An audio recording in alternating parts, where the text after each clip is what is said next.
ವಿದ್ಯಾರ್ಥಿಗಳೇ, ಇವತ್ತು ವಿದ್ಯುತ್ ಪ್ರವಾಹದ ಕಾಂತೀಯ ಪರಿಣಾಮದಲ್ಲಿ ಇನ್ನೊಂದು ಮುಖ್ಯವಾದಂತಹ ಪ್ರಯೋಗ ಏನಂತ ಕೇಳಿದರೆ, ವೃತ್ತಾಕಾರದ ಸುರುಳಿಯಲ್ಲಿ ವಿದ್ಯುತ್ತನ್ನು ಹರಿಸಿದಾಗ ಉಂಟಾಗುವ ಕಾಂತಕ್ಷೇತ್ರ ಹೇಗಿರುತ್ತೆ. ಇಲ್ಲಿ ನಾನು ಬಳಸಿಕೊಂಡಿರೋದು 9 ವೋಲ್ಟಿನ ಒಂದು ಬ್ಯಾಟ್ರಿ ಇದೆ. 9 ವೋಲ್ಟ್ ವಿಭವಾಂತರವನ್ನು ಕೊಟ್ಟಿದ್ದೀನಿ. ಇದು ಯಾವ ಆಕಾರದ ತಂತಿ? ಇದು ವೃತ್ತಾಕಾರದ. ವೃತ್ತಾಕಾರಕ್ಕೆ ಏನು ಮಾಡಿ ನಾನು ಈಗ 9 ವೋಲ್ಟಿನ ವಿಭವಾಂತರವನ್ನು ಕೊಟ್ಟಿದ್ದೀನಿ. ಇಲ್ಲಿ ಉಂಟಾಗುವ ಕಾಂತಕ್ಷೇತ್ರ ಹೇಗಿದೆ ನೀವೆಲ್ಲ ಗಮನಿಸಬೇಕಿಲ್ಲೆಲ್ಲ.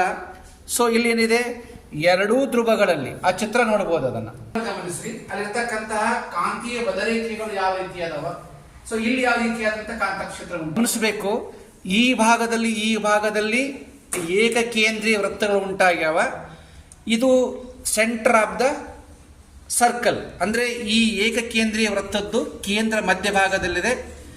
ಇಲ್ಲಿ ಈ ಭಾಗದಲ್ಲಿ ಯಾವ ರೀತಿಯಾಗಿವ ವೃತ್ತಾಕಾರದಲ್ಲಿ ಕಾಂತಕ್ಷೇತ್ರ ಉಂಟಾಗಿದೆ.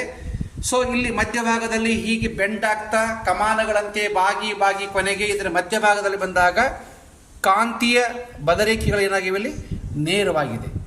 ನೀವು ಗಮನಿಸಬೇಕು, ನೀವೆಲ್ಲಲ್ಲಿ ನೋಡ್ತಾ ಇದ್ದೀರಾ. ಇಲ್ಲಿ